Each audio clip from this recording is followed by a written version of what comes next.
বাংলাদেশ সচিবালয়ের এক কর্মচারীর ছেলেকে অপহরণের ঘটনায় প্রধানমন্ত্রী তারেক রহমানের ফোনে অবশেষে তাকে উদ্ধার করেছে পুলিশ।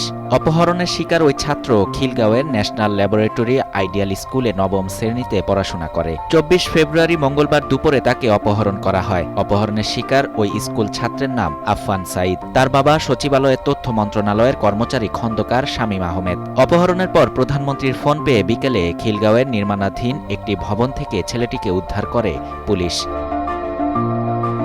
পুলিশের রমনা জোনের ডিসি মাসুদ আলম গণমাধ্যমকে জানান, মঙ্গলবার দুপুর ২:৩০টার সময় স্কুল থেকে বের হওয়ার পর ওই ছাত্র অপহরণের শিকার হন। তাকে ৪-৫ জন খিলগাঁও এলাকার একটি ৭তলা নির্মাণাধীন ভবনে নিয়ে যায়। সেখানে তাকে মারধর করা হয়। এরপর ৫০,০০০ টাকা মুক্তিপণ চেয়ে তার বাবাকে ফোন করে এবং টাকা না পেলে মেরে ফেলার হুমকি দেয়। ডিসি মাসুদ আরও জানান, পরে ছেলেটির বাবা কাঁদতে কাঁদতে প্রধানমন্ত্রীর দফতরে ঢুকছিল। সেই দৃশ্য দেখতে পান প্রধানমন্ত্রী তারেক রহমান। এরপর প্রধানমন্ত্রী ফোন করে ডিসিকে দ্রুত ব্যবস্থা নেয়ার নির্দেশ দেন। পরে তিনি পুলিশকে নিয়ে বিকেলে সেই ছাত্রকে উদ্ধার করেন এবং ছেলেটিকে তার পরিবারের কাছে বুঝিয়ে দেয়া হয়।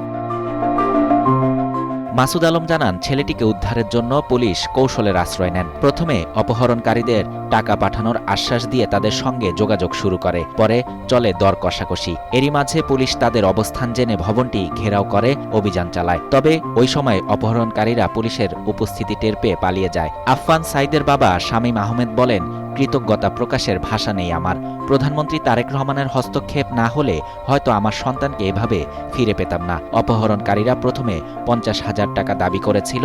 কিছু সময় পর আমার শ্যালককে ফোন করে ৩০,০০০ টাকা দ্রুত দিতে বলে। পুলিশ কিংবা কাউকে জানালে আফফানকে মেরে ফেলা হবে বলে হুমকি দেয়।